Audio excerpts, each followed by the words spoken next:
Hey guys, it's Drew again. I wanted to do a video response from my friend Jack over at Cracker Jack Cards, who just recently had 400 subscribers. He's doing a contest where he wants us to show off a display that we've put together, and I've got lots of displays, so I picked one out that I haven't shown on YouTube before, so let's go check it out.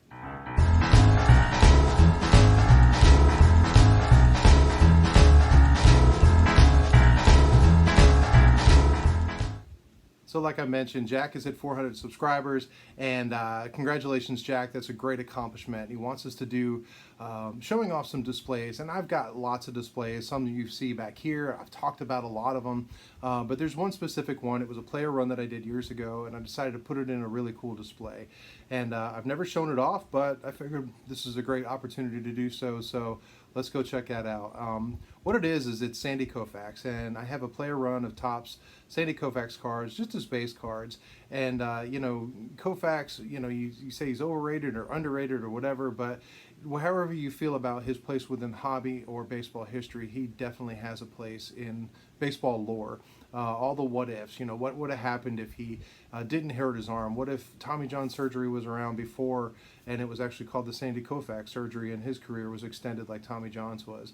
You know, the youngest player to ever make the Hall of Fame, he was only 35 years old when he made it. Still living today, one of the last living members that was on the roster, the 1955 Brooklyn Dodgers World Series team. Just a great hero to so many people, and I figured he had such a great story and hit legendary status that I wanted to get his player run.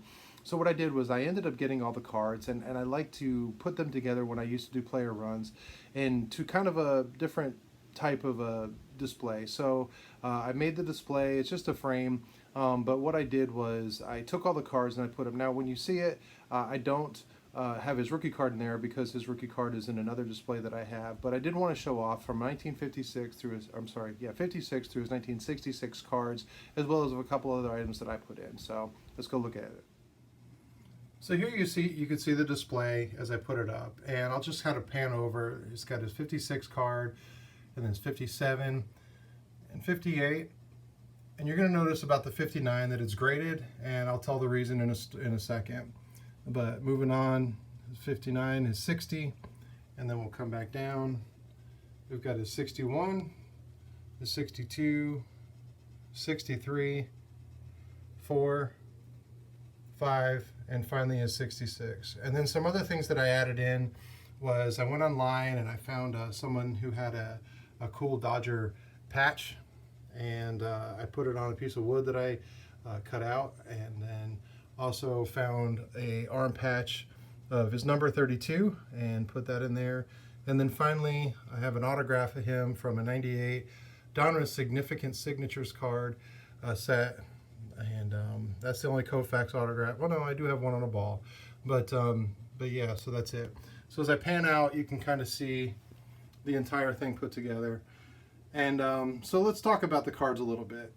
So first, let's just get it out of the way. Why do you have one graded card in a set? It looks out of place. I'm sure some OCD guys are like, yeah, that's terrible. You know, break it out or grade the other ones, but having one looks weird. But to be honest, this is what happened. So when my wife and I were dating years ago, this was when I actually was putting this set together, and she wanted to get me a card, and she knew that I like Koufax, so she went to a card store in Florida and said, do you have any Sandy Koufax cards? And excuse me, I already had the rookie card, but she was looking for a different one. Well, it's kind of shady to me, but he had this 56, and he said, well, any Koufax fan, or I'm sorry, 59, any Koufax fan, this is easily their second favorite card is the 59. And I've got this one graded in a 6. So she was like, oh, second favorite. Okay, she bought it knowing. And kind of looking, that's kind of crappy to me. You know, it was probably the only one he had in his case, and convinced her that that was the one to get. But she did get me that card, not knowing anything about Koufax, anything about graded cards. And because she bought me a graded card, it's one of the very, very few cards that I still have graded.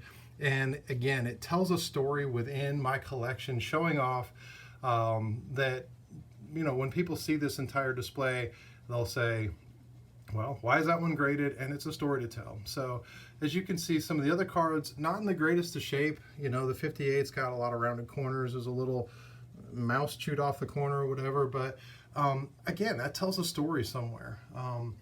And I really just love all the different cards. I like the way that these came out. You can kind of see, I'll kind of go close.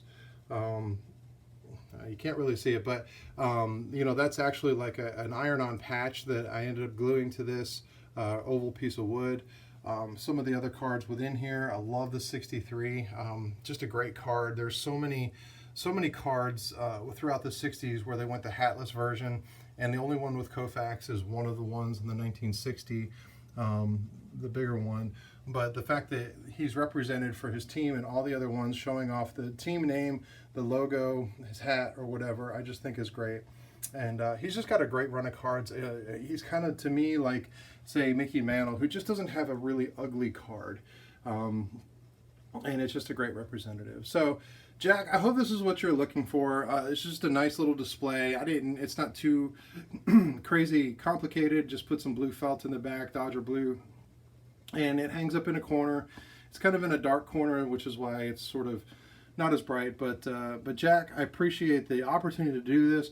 Congratulations on 400 subscribers. And for all you other guys, check out Cracker Jack Cards if you haven't. But until next time, you guys be good.